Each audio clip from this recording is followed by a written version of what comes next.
با درود به شما دوستان گرامی. همونطور که در ویدیوهای قبلی دیدید تونستم با یک مدار خیلی ساده و لوپ 50 سانت یک فلزیاب خیلی قوی بسازم. از اونجایی که از سیم 7 استفاده کرده بودم وزن سیم پیچم زیاد شده بود. حالا در این ویدیو میخوام یک لوپ خیلی دقیق، حساس و سبک برای فلزیابم بسازم. برای ساخت اول این دو صفحه پرسینا رو به هم متصل میکنم. بعد از اتصال عرض این صفحه 41 و طولش 50 سانته. برای ساخت سیم پیچ از سیم 0.20 یا همون 2 میل استفاده کردم. قیمت این سیم هر 100 گرم 70 تومن بود و من 200 گرم خریدم. برای ساخت سیم پیچ اگر میخواید فلزیاب پی آی بسازید باید این مواردی که اینجا نوشته شده رو رعایت کنید. اگر هنوز سابسکرایب نکردی حتما سابسکرایب کن. ولی اگر میخواید فلزیاب بی آی بسازید بهتره که در قسمت گیرنده بین 30 تا 60 دور سیم با قطر داخلی کمتر از 1 متر بپیچید و برای ساخت سیم پیچ فرستنده تعداد دور سیم پیچ گیرنده رو تقسیم بر 2 کنید. مثلا اگر لوپ گیرنده 30 دور بود سیم پیچ فرستنده باید 2 تا سیم پیچ 15 دور باشه یا یک سیم پیچ 30 دور با سر وسط. اگر در قسمت فرستنده یک سیم پیچ 17 دور شد و یک سیم پیچ 13 دور، اون سیم پیچی که تعداد دور کمتری داره رو به کلکتور ترانزیستور و اونی که تعداد دور بیشتری داره رو به بیس و سر وسط هم طبق مدار به مثبت وصل میشه. خب برای شروع متاسفانه از خلال دندون برای ثابت نگه داشتن سیم پیچ استفاده کردم که در ادامه متوجه این حرفم میشید. اول میام با چسب یک سر سیم رو روی صفحه ثابت میکنم و بعد به تعداد دوری که میخوام سیم پیچی میکنم و اینجا بود که اتفاقی که نباید میافتاد افتاد. اینجا بود که تصمیم گرفتم از چسب حرارتی به عنوان پایه استفاده کنم و بعد شروع کردم به سیم پیچی تا اینکه به وسطای کار که رسیدم سیم طوری پاره شد که حتی نتونستم ادامه سیم پیچ رو سیم پیچی کنم و سرنوشت این قرقره 200 گرمی شد این. البته تونستم حدود 10 متر رو جدا و سیم پیچم رو آماده کنم ولی خب در کل این وسط ضرر کردم. البته شما میتونید با دونیت کردن از بنده حمایت مالی کنید تا بتونم وسایل آموزشی بیشتری تهیه کنم. خب بعد از ساخت لوپ این سیم سر وسط، این یکی سیم کلکتور و اون هم سیم بیس. حالا باید فاصله بین سیم ها رو از بین ببرم. در ویدیوهای قبلی برای عایق کردن سیم ها از کاغذ کاهی استفاده می کردم ولی از اونجایی که این سیم خیلی نازکه از پارافین یا همون شمع استفاده می کنم. به این صورت که یک مقدار پارافین رو روی سیم قرار میدم و بعد نوک این پیچ‌کشی رو داغ می کنم و بعد روی پارافین میذارم. بعد از آب شدن پارافین به تمام قسمت های سیم آغشته میشه و بعد از خنک شدن تمام سیم ها به هم میچسبن. و این هم نتیجه کار. بعد از این دور سیم پیچ رو با فویل میپیچم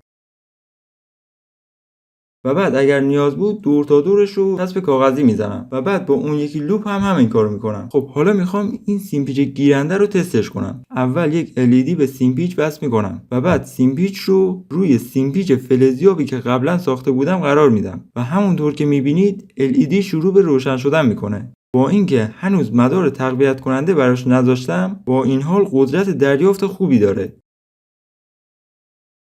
حالا یک سیم 20 سانتی لاکی به قطر نیم میلیمتر رو به اندازه 5 سانت عایقش رو از بین میبرم و اون رو به یک قسمت فویل وصل میکنم تا بتونم طبق مدار ازش استفاده کنم. فویل سیم پیچ فلزیاب ها خیلی مهمه و در ادامه هم به این نکته اشاره میکنم. اینجا بود که تصمیم گرفتم یک مدار فلزیاب دیگر رو هم آزمایش کنم. این شماتیک مدار بی آی است و این قسمت به عنوان فرستنده و این قسمت به عنوان گیرنده هستش. قسمت فرستنده رو که نیاز ندارم. پس فقط از مدار گیرنده البته با کمی تغییر استفاده کردم. لینک دانلود این مدار رو هم داخل توضیحات براتون گذاشتم.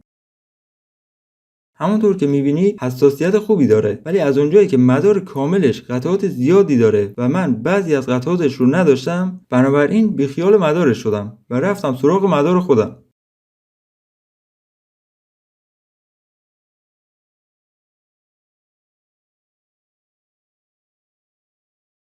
اگر قسمت فویل سیم پیچ رو به مدار وصل نکنید این اتفاق میفته که با نزدیک شدن دست یا حتی نزدیک شدن سیم پیچ به زمین خروجی مدار تغییر حالت میده و فعال میشه و این فعال بودن خروجی مربوط میشه به نوزهایی که اطراف سیم پیچ ها هستن. حالا میتونید تاثیر پیچیدن فویل دور سیم پیچ رو بهتر متوجه بشید. فقط کافیه که قسمت فویل رو با یک خازن عدسی به زمین مدار وصل کنم و این هم میشه نتیجه کار.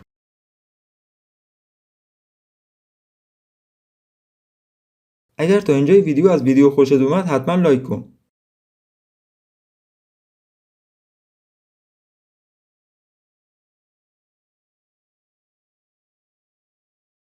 بعد از این اومدم یک برنامه خیلی ساده با آردوینو برای فلزیابم نوشتم، به این صورت که از طریق اتصال خروجی آیسی 555 به 2 عدد مقاومت و اتصال اون به ورودی میکرو LED ها به ترتیب با نزدیکتر شدن یک جسم فلزی به سیم پیچ روشن میشن، مثل همین چیزی که در تصویر میبینید.